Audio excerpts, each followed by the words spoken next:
우리가 계속해서 이제 팔복을 주일마다 살펴보고 있는데, 우리가 팔복을 우리가 이제 좀 더 계속 좀 깊이 있게 또 우리 것으로 이렇게 만들어가는 과정을 우리가 계속 해야 될 것 같습니다.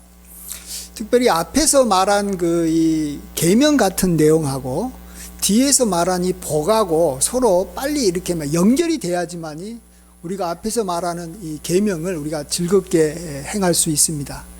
오늘 우리가 이제 두 가지 살펴보려고 하는데, 하나가 이제 너희가 이렇게 화평케 하는 자가 되면 하나님의 아들이라 일컬음을 받을 것이다, 이런 복을 받을 거라는 거예요. 그러면 우리가 화평케 하는 거하고 하나님의 아들이라 일컬음을 받는 것이 빨리 이렇게 연결이 돼야 됩니다. 그러니까 내가 하나님의 아들이라 일컬음을 받는 것이 뭔지도 알아야 되고, 내가 그것에 대해서 소망이 많이 생길 때 우리는 화평케 하는 일을 열심히 할 수 있는 것입니다.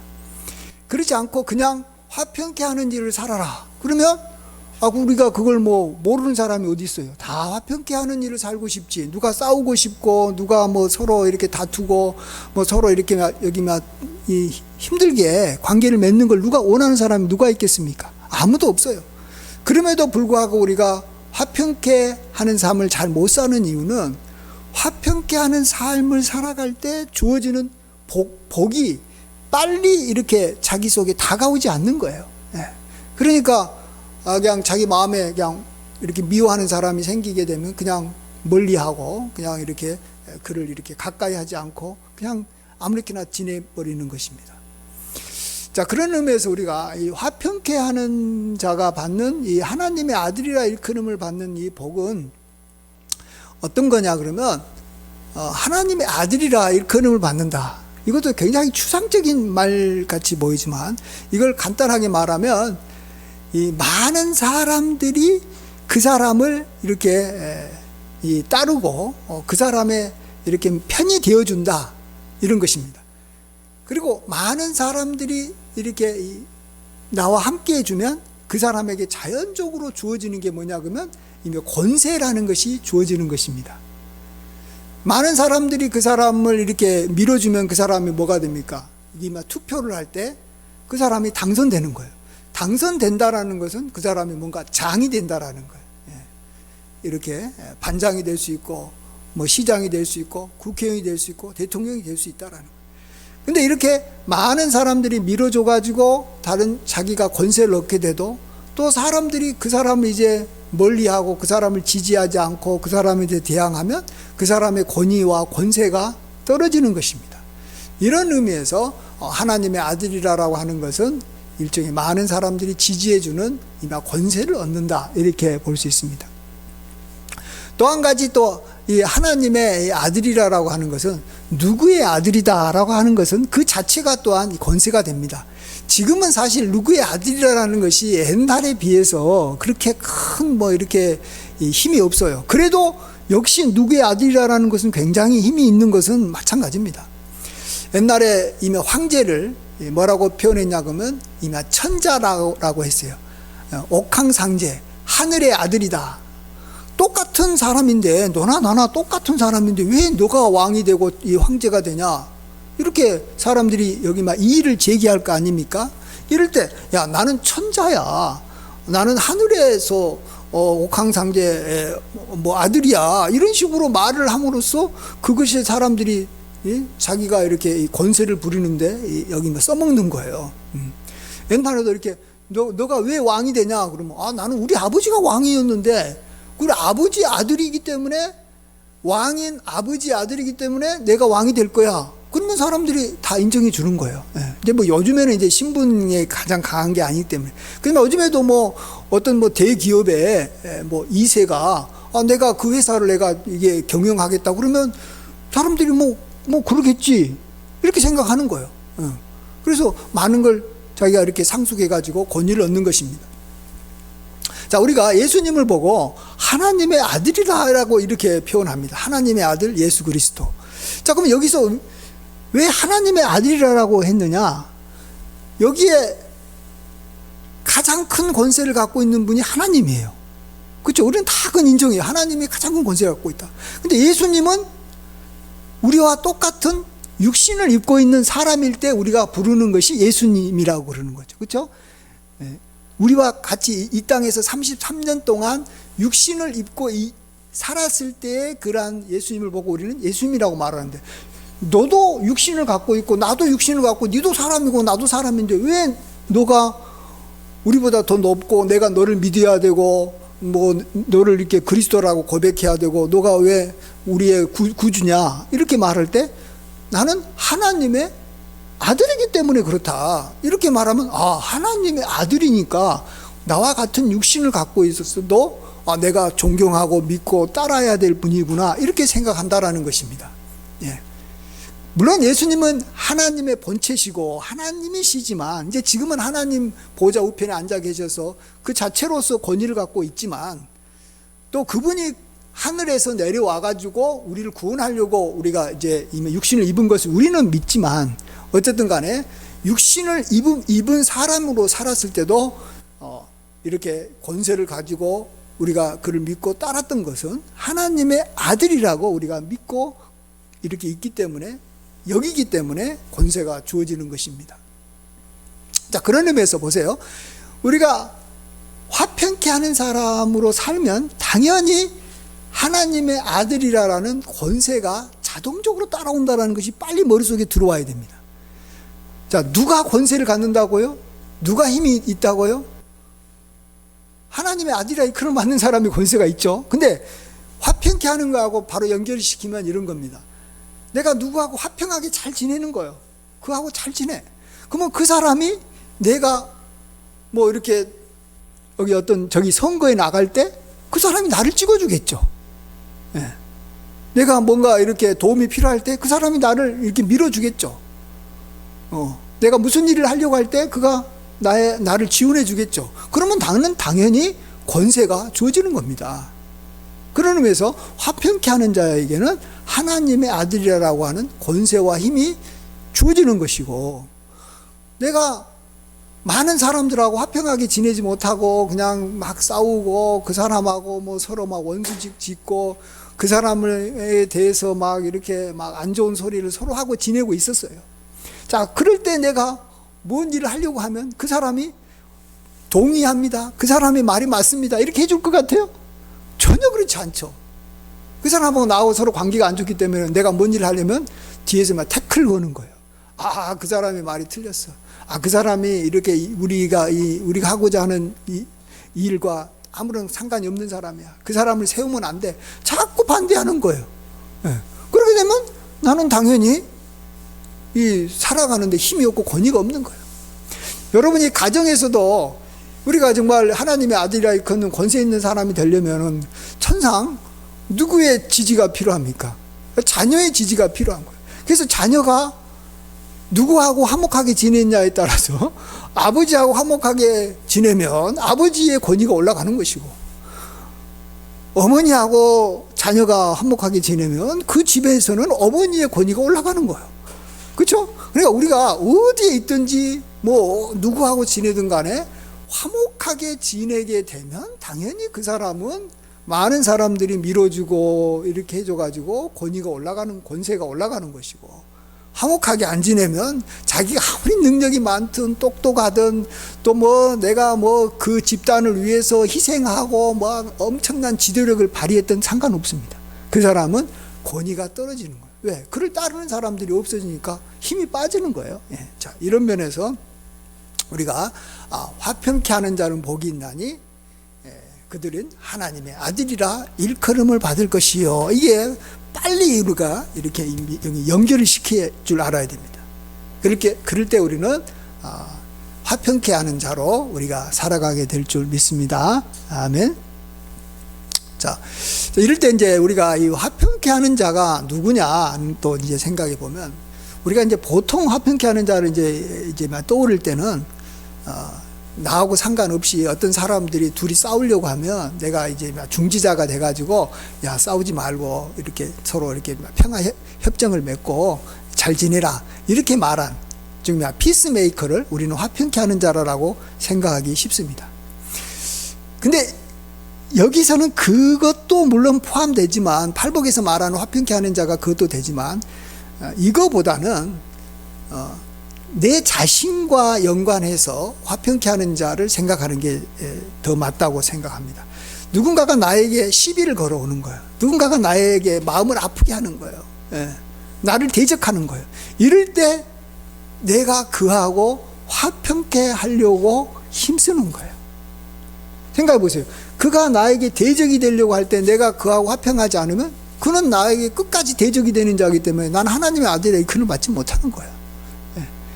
그래서 우리가 더 화평케 하는 자와 연관해서 우리가 신경 써야 되는 것은 나와 관련돼 가지고 나를 힘들게 하는 사람이 나에게 자꾸 와가지고 이렇게 시비 거는 사람하고 내가 어떻게 화평케 할 것인가, 화평하게 잘 지낼 것인가, 이런 면에서 우리가 그하고 화평하게 지내게 되면 이제 우리는 참 그 사람하고 관계가 좋아지고, 그래서 그 사람의 지지를 받고, 또 그런 모습을 보고 또 다른 사람들도 나를 좋아하겠죠. 아, 저 사람은 참 누구나 사람 참 좋아.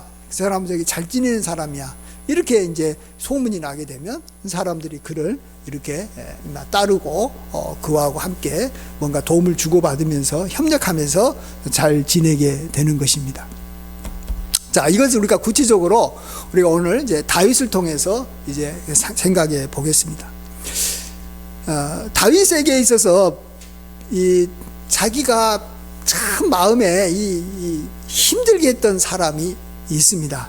여러분도 아실지 모르겠습니다만 한 사람은 요압 장군이라고 하는 사람이고, 또 한 사람은 시므이라고 하는 그러한 베냐민 지파에서 다윗을 이렇게 저주하고 막 욕하고 막 이렇게 공개적으로 비난했던 그런 사람이 있습니다. 이 두 사람이 이 다윗의 마음에 굉장히 이렇게 짐이 되고 부담스러웠습니다. 그래서 얼마나 이 평상시 때 그 사람들이 이렇게 막 꼴보기 싫었는지 이제 자기가 이제 죽기 직전에 솔로몬에게 너는 이제 대장부가 되고 하나님의 계명을 열심히 지켜라, 이걸 이제 한 가지 이렇게 유언하고, 그 다음으로 유언한 게 뭐냐 그러면, 야, 요압 장군, 지금 군대 장관은 요압 장군, 그가 이 의로운 사람, 자기보다 더 의로운 사람이 여기 막 이스라엘의 이 장군 두 사람을 이렇게 막 죽여가지고 나의 이름을 굉장히 이렇게 막 더럽혔다. 나는 그 사람들하고 잘 지내려고 했는데 죽여버려가지고 다른 사람들이 나에 대한 그 이미지가 굉장히 안 좋다, 안 좋게 만들었다. 그러니까 솔로몬, 너는 그 이 요압 장군을 그냥 편안하게 백발에 이게 피가 묻지 않게 그냥 깨끗한 상태로 이렇게 죽지 않게 하고, 피가 백발에 이렇게 묻은 상태로 이 세상을 떠나게 해라. 이렇게 막판에 가가지고 이렇게 자기 아들한테 위원으로 남길 만큼 굉장히 요압 장군에 대해서 기분이 안 좋게 여기고 이렇게 했던 사람입니다. 자, 그런데 우리가 잘 아는 대로 마지막에는 자기가 죽기 직전에 위원으로 솔로몬한테 이 요압 장군에 대해서 이렇게 어떻게 처분을 해라라고 명령을 했지, 살아있는 동안에는 요압 장군하고는 잘 지냈어요. 어쨌든 뭐 속으로는 아니겠지만 겉으로는 좋은 관계를 맺으면서 요압 장군을 군대 총사령관으로 오랫동안 그를 임명시키고 전쟁터에 나가서 싸우고 자기하고 보고받고 뭐 서로 대화하고 이러면서 이제 잘 지냈다라는 거예요. 왜 그랬는지 우리가 알아야 됩니다. 그것은 이 요압 장군을 다윗도 미워해가지고 어쨌든 그 제거할 수도 있었어요. 물론 뭐 워낙 또 이 요압 장군이 또 힘이 있기 때문에 쉽게 제거는 안 돼도 뭔가 시도를 해볼 수도 있었지만 자기가 왕이니까 그걸 안 했던 이유가 있습니다. 그리고 화목하게 지내려고 노력했던 이유가 있는데, 그건 두 가지인데, 하나는 이 요압이라는 사람이 뭐라고 사람들이 이야기하냐 그러면 여기 수르야의 아들이다 이렇게 표현합니다. 근데 수르야가 누구냐 그러면 여기 남자가 아니고 여자예요. 다윗의 그 위에 누이입니다. 누나입니다. 이복 누나예요. 그러니까 이제 이 수르야가 굉장히 좀 힘이 있는 나름대로 여장부였는지 아니면은 뭐 다윗과 이렇게 왕과 이렇게 이런 그 형제 자매 관계였기 때문에 그랬는지 몰라도 어쨌든 간에 요압 장군 수르야의 아들이다 이렇게 표현합니다. 자, 그럴 때 보세요. 자기가 지금 이 수리아의 아들들이 자기가 어렵고 힘들 때 광야에서 있을 때 그들이 다 와가지고 수리아하고 이 요압 장군하고 또 그의 동생 둘이 얼마나 힘이 됐는지 모릅니다. 그런데 어쨌든 간에 이 요압 장군을 다윗이 제거를 하고 그를 이렇게 내쫓든지 죽이든지 하게 되면 무슨 일이 벌어집니까? 이 수리아하고 이제 원수가 되는 거예요. 수리아하고 원수만 될 뿐인 것이 아니라 이 일가 친척들, 어려울 때 자기를 도와주고 힘을 보태줬던 일가 친척들하고 관계가 다 깨지는 거예요. 자기는 뭐 나름대로는 정당하게 이 처분했다고 하지만은 이 수리아의 아들이에요. 이 요압 장군이 일가 친척들하고 관계가 이제 완전히 자기를 도와주는 데가 아니라 이제는 어떻게 해서든지 서로 이렇게 무너뜨리려고 그러고 원수가 되는 관계가 되는 거예요. 그래서 못 죽이는 거예요. 못 죽여요. 여러분, 그랬을 때 나중에 안 죽이니까 어떻게 됐어요? 수리아와 그의 친척들이 끝까지 다윗을 그래도 나름대로는 지지하고 도와주는 관계가 돼가지고 그 힘으로 이스라엘의 왕으로서 이렇게 살아가지 않습니까? 요압 장군에게도 또 도움을 받고. 그 다음에 또 하나는 이 요압 장군을 죽이지 못했던 이유가 그가 이 군대의 장관으로 굉장히 오랫동안 지냈고 또 그의 동생인 누굽니까? 이 아비새도 또 역시 군대 장관이고 그를 따르는 군인들이 막 수십만 명 되는 거예요. 자, 그러면 어쨌든 요압 장군을 자기가 제거를 하게 되면 그 밑에서 오랫동안 요압 장군 밑에서 관계를 맺고 있었던 군인들이, 이스라엘 군인들이 어마어마하게 많은 거예요. 몇십만이 되는 거예요. 그들이 뭐 요압 장군을 죽였을 때 뭐 이렇게 쫓아냈을 때 뭐 반란은 일으키지 않았을지는 몰라도 그 다음부터는 이제 다윗을 대하는 태도가 썰렁해지는 거예요. 다윗에 대해서 적극적으로 지지하고 그를 위해서 싸울 생각이 없는 거예요. 왜? 자기가 따르던 그러한 이 장군을 갖다가 제거를 하니까 이게 다윗에 대해서 어떻게 생각하겠어요? 좋지 않게 생각하지 않을까요? 그러니까 다윗이 요압 장군을 죽이지 않는 거예요. 그래서 정말로 내가 이스라엘 군인들의 그런 도움을 끝까지 다윗이 받겠다라는 거예요. 이런 생각으로 이렇게 살았던 것입니다. 그래서 우리는 어떤 사람들하고 이렇게 그 사람이 나의 힘들게 했을 때 이렇게 다윗처럼 행동해야 되는 거예요. 그 사람하고 내가 부딪혀가지고 그냥 그걸로 이렇게 간단하게 끝날 문제면 우리가 부딪혀도 됩니다.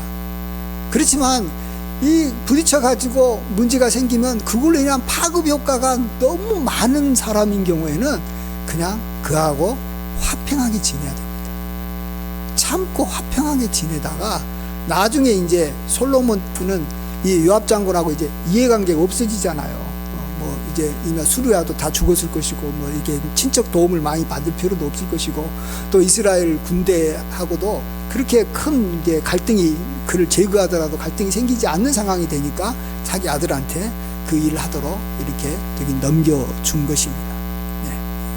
그래서 이렇게 화평케 하는 자는 복이 있나니 하나님의 아들이라 일컬음을 받는 것이 이런 맥락 속에서 다윗은 이렇게 그 계명을 잘 지켜서 그가 이렇게 힘있게 그래도 권세자로서 그가 지지를 받으면서 살아왔더라. 지금도 우리나라 대통령이 이전에 예를 들어 쉽게만 지지율이 한 20% 30%일 때는 말만 대통령이지 대통령이 아니에요. 그러나 이제 한 50% 이상이 좀 되고 50% 가까이 되면 이제 대통령이 대통령으로서 어떤 역할을 하는 거예요. 이전에 만약 자기를 이렇게 힘들게 했던 그런 또 자기하고 대적이 됐던 그런 어떤 이 사람들하고 화해하고 잘 지냈더라면 이런 어려움이 없었을 거예요. 우리도 그런 면에서 내 인생을 참 내가 평온하고 이렇게 힘있게 살아가려면 나를 괴롭힌 사람, 나를 힘들게 하는 사람하고 어떻게 화평하게 지낼 것이냐. 속으로는 그냥 힘들어도 일단 외형적이라도 그 사람하고 잘 관리하고 그 사람하고 관계를 잘 맺어가야 됩니다.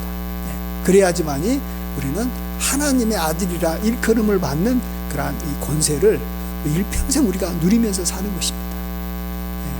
내 마음 편하고 나도 기분 이렇게 대로 살았다가는 다 다 사람들이 나를 떠나는 거예요.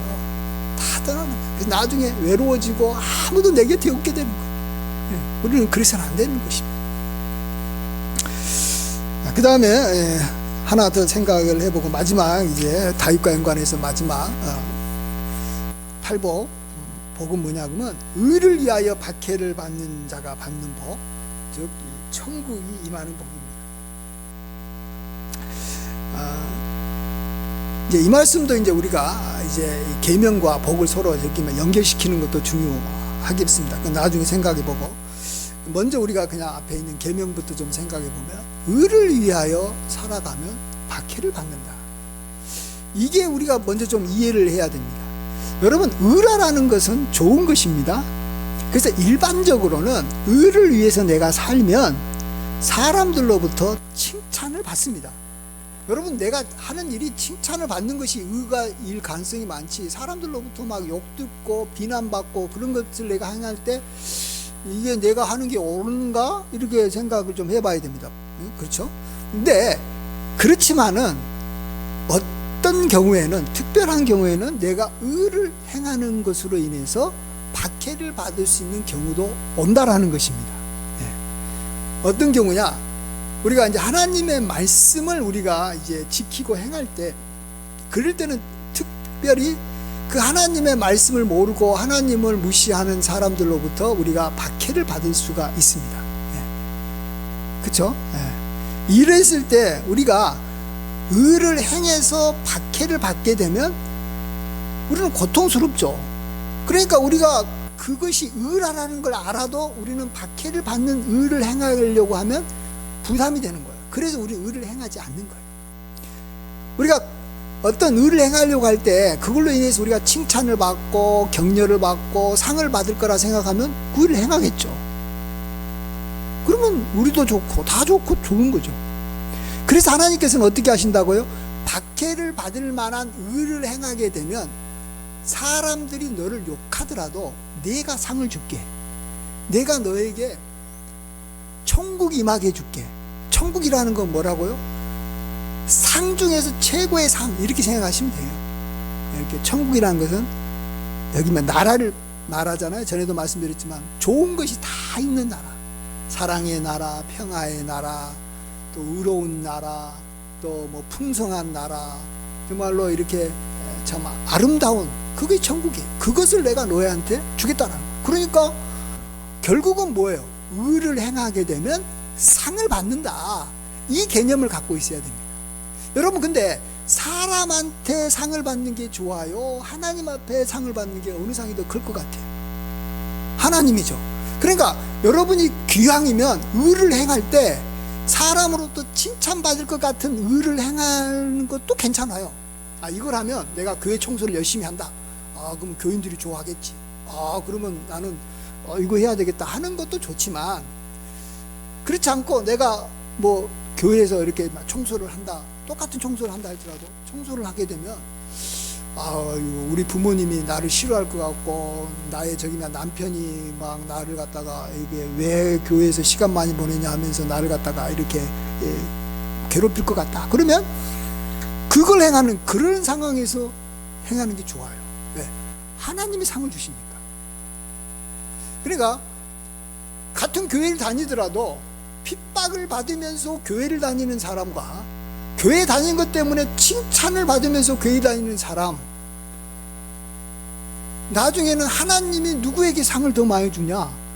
교회 다니는 것 때문에 핍박받고 부모님한테 욕먹고 거짓으로 거슬려 악한 말을 듣고 막 그런 사람이 나중에 보면 진짜 하나님께서 그에게 복을 많이 주십니다. 반면에 교회 다니는 것 때문에 뭐 부모가 밀어주고 뭐 친척이 밀어주고 교회 안 나가면 도리어 핍박받고 이런 사람들은 나중에 보면 사람들로부터 칭찬 많이 받았잖아요. 그래서 별로 그런 사람들은 신앙이 없어요. 하나님으로부터 받는 복이 나중에는 별로 없어요. 그런 의미에서 기왕 의를 행할 바에는, 그래서 의를 행하면 다 상을 받게 되는데, 좀 사람한테 핍박을 받는 그러한 의를 행해서 우리가 하나님으로부터 상 받고 나중에 하늘나라에 가서도 큰 상을 받는 우리 모두가 됐으면 좋겠습니다. 아멘. 자, 이런 면에서 이제 다윗과 연관해서 봅시다. 그러니까 이렇게 다윗을 생각하면서 구체적인 면을 생각해 봐야지. 지금까지 제가 말하는 건 굉장히 이론이에요, 이론. 물론 이론도 여러분이 뭐 잘 이해하시면은 싹 가슴속에 다가오겠지만, 우리는 어떤 사건이라든지 어떤 그 그림을 그리면서 생각을 하면 그게 더 쉽게 우리 마음에 다가오고 이해가 되지 않습니까? 자, 다윗이 의를 행함으로 박해를 받는 경우가 뭐가 있었을까 생각을 해보면, 또 그로 인해서 이제 천국 임한 케이스가 뭐가 있었을까 생각해보면요, 다윗이 이제 사울에게 우리가 잘 아는 대로 이렇게 시기를 받아서 이렇게 쫓겨다니지 않습니까? 그럴 때 이제 다윗이 이제 처음에는 이제 자기 나라, 여기 유다 지역 자기가 살았던 그 지역 광야 쪽으로 가가지고, 사람이 안 사는 쪽에 가가지고 그쪽에 가서 자꾸 이제 도망다녔습니다. 근데 이제 거기는 사울 왕이 군대를 이끌고 이렇게 자기를 이렇게 쉽게 추격해가지고 자기를 붙잡을 수 있는 곳이니까, 아, 여기서 있다가는 안 되겠다. 그러면 당연히 그런 생각이 들죠. 우리나라에서도 만일 이렇게 이렇게 경찰에 이렇게 막 쫓긴다 그러면 이 국내에서 어디 처음에는 피해서 있겠지만, 나중에 점점 저기 수사망이 이렇게 좁혀오면 이제 해외로 이렇게 도주할 수밖에 없는 거죠. 그러면 이제 경찰들이 또 먼 나라에 가버리면 이게 어떻게 이게 손을 쓸 수가 없거든요. 마찬가지로 그래서 다윗도 이제 그 다음에는 이제 블레셋 이제 가드, 자기가 이 골리앗을 죽여가지고 가드 사람하고도 별로 관계가 안 좋은데 그 가드로 가가지고 숨은 거예요. 이제 그래서 거기서 숨으면 이제 사울이 더 이상 추격을 못 하잖아요. 근데 이제 처음에는 이제 그 가드 왕 아기스가 그를 환영했지만, 알잖아요. 이 가드 사람들이 다윗이 누군지. 자기 골리앗도 죽였고, 또 이스라엘 사람들이 이 다윗을 보고 그는 저기 만만이다라고 하고, 사울 왕은 천천히라고 할 만큼 그가 정말로 많은 사람들을 이렇게 죽이고, 또 다윗이 앞으로 이렇게 이스라엘 왕이 될 거라는 걸 알았기 때문에 이제 그에 대해서 이렇게 경계하고 이렇게 내쫓으라고 합니다. 그러니까 할 수 없이 자기가 여기 죽을 것 같으니까 여기 미친 척하고 막 이렇게 침을 흘리면서 하다가 이제 겨우 이제 거기서 도망 나옵니다. 그래서 이제 다시 이제 이렇게 유다 땅으로 가가지고 또 그쪽에서 또 숨어 있으니까 또 이게 힘든 거예요. 또 이제 사울 왕이 자꾸 이게 추격해 오고 그러니까. 그래서 이제 방법이 뭡니까 이제. 또 그럴 때 이제 이 앞에 살펴봤듯이 이제 한 400명 정도 이제 막 친척들도 오는 거예요. 스가야의 아들들도 자기에게 오고 이렇게 해가지고 이제 사람도 많아지는 거예요. 그러면 사람들이 많아지면 어떻게 돼요? 더욱더 발각이 되기 쉬워요. 혼자서 도망치는 거하고요, 400명하고 같이 다니면서 도망치는 거하고 이게 완전히 이게 차이가 나잖아요. 그러니까 이제 방법이 없어요. 그래서 이제 모압 땅에 들어간 거예요. 이제 진짜 모압 땅에 멀리 모압 땅으로 가버리면 이제 400명 정도가 같이 움직이는 상황에서 모압 땅에서 숨어 있어야지. 상식적으로 어떻게 유다 땅에서 숨어 있습니까 이게. 그래서 잘 지내려고 하는데 갑자기 이 선지자 갓이 찾아오는 거예요. 찾아와가지고, 야, 여기 모압 땅에 있으면 안 돼. 모압 땅에서 나와. 유다 땅으로 돌아가. 그런 거예요. 이럴 때 한번 여러분 다윗 입장이 돼보세요. 아, 이제 자기하고 함께하는 사람이 400명이나 되는데 다시 돌아가라고요? 다시 유다 땅으로 돌아가라고? 그럼 어떻게 됩니까? 그런데도 다윗은 그 말에 순종합니다. 유다 땅으로 돌아갑니다. 그러니까 그 소식을 듣자마자 사울 왕이 그를 죽일 계획을, 작전을 다시 짜고, 좀 이전에는 이제 모압 땅으로 갔을 때는 이제 좀 신경을 안 쓰고 있다가 돌아왔다 그러니까 그냥 그 다음부터는 난리를 칩니다. 막 이렇게 수천 명을 데리고 오기도 하고, 막 그를 갖다가 도와준 사람들, 여기 노베 제사장들을 막 다 죽여버리고 막 합니다. 그러면서 다윗은 이 유다 땅에서 지낸 거예요. 뭐 때문에? 선지자가 와가지고 모압 땅에서 살지 말고 유다 땅에서 살라고 그런 거예요. 그러니까 자기는 이제 이게 고통인 거예요. 도망다니다. 그래서 한 번은 자기들이 이렇게 동굴에 막 깊은 곳에 숨어 있을 때 사울 왕이 소변 보러 왔을 때 얼마나 가까이 왔었는지 옷을 이렇게 칼로 이렇게 자를 정도로 사울 왕하고 같이 지냈다라는. 근데 이때 이런 상황에서 보십시오. 다윗이 사울의 옷을 자르면서도 그를 죽이지 않는 일을 할 수 있었던 거예요. 이걸 통해서 다윗이 어떤 사람이라는 것이 온 천지에 드러난 거예요. 다윗이 이런 사람이구나. 기름 부음 받은 자를 함부로 하지 않구나. 정말로 다윗이 정말로 대단하구나. 사람들에게 소문이 나고 하나님도 다윗을 이렇게 알게 된 거 아닙니까? 하나님 앞에 그가 열심히 훈련받은 거. 그러면서 자기들하고 400명이 막 열심히 이렇게 도망 다니면서 자기들끼리 어떻게 되겠어요? 서로 간에 더 하나가 되는 거예요. 다윗을 따르는 사람들과 다윗과의 관계가 너무 밀접한, 생명처럼 가까워지는 거예요. 그러면서 나중에 왕이 됐을 때 그들이 다윗을 전적으로 지원해 주는 거예요. 여러분, 한 400명 정도가 그 사람을 옆에서 정말로 막 잘 따르고 막 이렇게 도와주면 못할 일이 없습니다. 한 40명 정도만 도와줘도 이 세상 못할 일이 없어요. 400명이 그냥 도와주니까 나중에 왕이 되었을 때도 일을 잘할 수도 있었고, 또 다윗이 광야에 있을 때 참 위험한 상황이었기 때문에 더욱더 하나님 앞에 더 열심히 찬양할 수 있었어요. 더 열심히 하나님께 붙잡아서 기도하고, 어려우니까 고통 주니까 기도한 거예요. 여러분, 이것이 천국이에요. 이것이. 모압 땅에서는 전혀 경험할 수 없는 천국을 사울 왕이 자기를 추격해오는 이 유다 땅 광야 동굴에서 그는 천국을 경험한 것입니다. 천국이 뭡니까? 하나님이 통치하시는 나라, 하나님이 늘 가까이에서 도와주는 것, 이걸 경험한 거예요. 그래서 여러분이 하나님의 말씀을 행하다가 그것 때문에 굉장히 자기에게 어려움이 닥치는 것을 여러분이 기뻐하고 즐거워해야 됩니다. 왜? 천국이 임하기 때문에 그렇습니다. 하나님은 반드시 이 말씀을 지켜주시는 것입니다. 그 다음에 마지막으로 이제 하나만 더 이제 의를 행함으로 박해를 받는, 그래서 천국이 임한 케이스를 하나 생각해 보면, 그 이제 우리가 너무나도 잘 아는 이 골리앗과의 싸움입니다. 우리가 잘 아는 대로 이제 이 다윗이 아버지의 그 심부름을 하지 않습니까? 전쟁터에 나가 있는 세 형의 이 밥을 이렇게 도시락을 이렇게 전달해 주는 일을 합니다. 그래서 전쟁터에 가보니까 골리앗이라는 장군이 나타나가지고, 블레셋 큰 장군이 하나님의 군대 이스라엘을 막 모욕하고 저주하는 말을 한 거예요. 그럴 때 다윗의 마음속에 저건 말도 안 된다.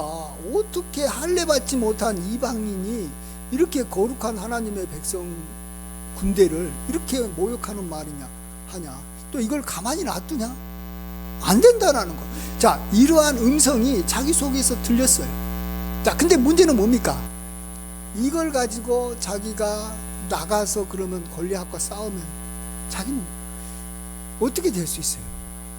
쉽게 말하면 이 골리앗과 다윗 싸움, 그러면 항상 이렇게 되게 승산이 없는 싸움이다 라는 게 대표적인 케이스 아닙니까? 자기가 죽을 수도 있어요. 그래도 어쨌든 간에 내가 싸우겠다라는 표시를 합니다. 그래서 많은 사람들 앞에서 내가 만일 이 골리앗과 싸우게 되면 내가 무슨 상을 받느냐라고 막 사람들한테 이야기를 하니까, 물어보니까 사람들이 뭐 이러저러한 뭐 상을 사울 왕이 줄 겁니다라고 이야기를 합니다. 왜 그렇게 합니까? 자기가 싸우겠다라는 것이 빨리 사울 왕에게 좀 여기 전달해 달라, 이런 뜻이에요. 근데 그 소리를 누가 먼저 들었냐 그러면 자기 장남형 엘리압이 그 소리를 들었어요. 그래가지고 다윗에게 쫓아와가지고, 야, 이 교만한 놈아, 야, 이 정말 네 자신의 처지도 못하는 놈아, 너가 지금 왜 여기 내려왔냐? 지금 들에 있는 양을 너는 어디다가 내버려 두고 여기 와가지고 지금 전쟁 구경하려고 왔냐? 너는 정말 이 교만하고 내 마음이 완악하다. 네가 뭔데 지금 여기 와가지고 이러고 그냥 하면서 다윗을 그렇게 힘들게 합니다. 자기 형이, 큰형이, 여러분, 큰형이, 아버지 같은 큰형이 자기한테 와가지고 여기 막내 나이 차가 엄청 나는데 이런 식으로 하게 되면 어떻게 돼요? 대부분 기가 이렇게 여기 막 질려가지고, 그냥 그래? 그럼 안 해버릴 수도 있는 거예요. 나중에 이제 사울 왕이 그 말 듣고 다윗을 불러가지고 처음에 뭐라고 말합니까? 야, 너는 저 블레셋 사람하고 싸울 수가 없다. 너는 소년인데 이 블레셋 골리앗은 어릴 적부터 장수였다. 너가 어떻게 이기냐? 이렇게 말하지 않습니까?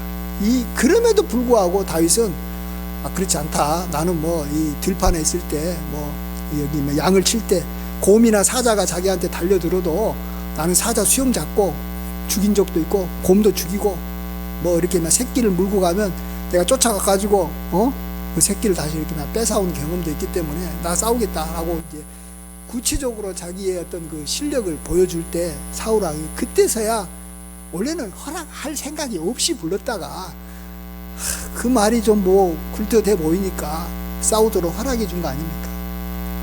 그렇습니다. 이것을 하면은 참 하나님께서 기뻐하시고 반드시 해야 될 일이라 이렇게 생각이 들더라도 그것 때문에 사람들이 나에게 욕을 하고 또 그것 때문에 심지어 나의 생명까지도 빼앗길 수 있을 것 같다, 이런 생각이 들면 사람은 위축돼 가지고 못하는 거예요. 그렇기 때문에 하나님께서는 의를 행할 때 박해를 받는 사람한테는 엄청난 상을 약속해 주신 거예요. 어차피 상이 있어야지 싸우는 것이지, 상이 없으면 뭐하러 싸웁니까? 자기 목숨을 걸어놓고. 상이 엄청난 거예요. 그래서 전쟁터에 나가는 그런 군인들한테는 상이 어마어마하게 걸려 있는 거죠.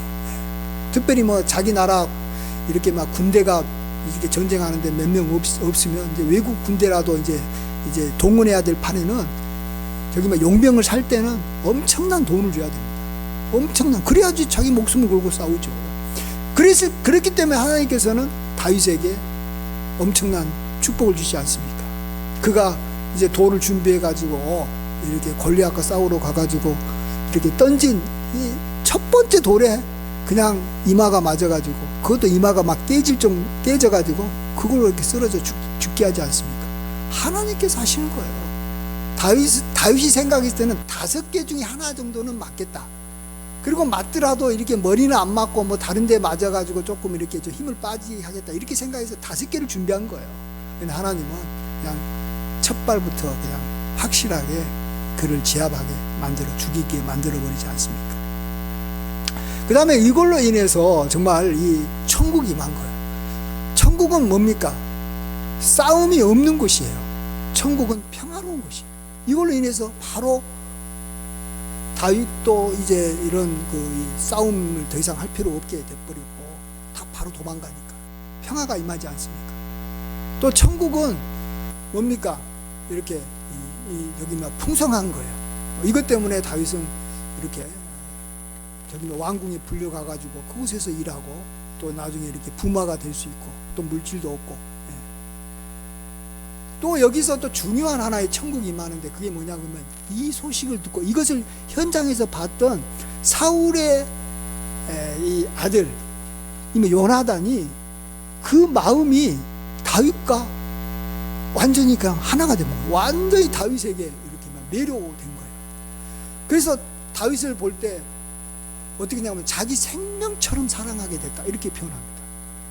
여러분, 누군가의 사랑을 받고 하나가 되는 것 어마어마한 복입니다. 평생 자기를 지켜주고 함께 해줄 사람이 그 왕의 아들이. 그래서 그렇습니다. 사랑의 나라가 천국이잖아요. 사랑의 나라, 서로 간에 아끼고 돌봐주는 그런 관계가 이루어지는 사랑의 나라가, 이 자기가 그렇게 모욕 듣고 목숨을 걸고 하나님께서 기뻐하는 뜻을 행하려고 했을 때 하나님께서 다윗에게 허락해 준 거예요. 천국이 임한 거.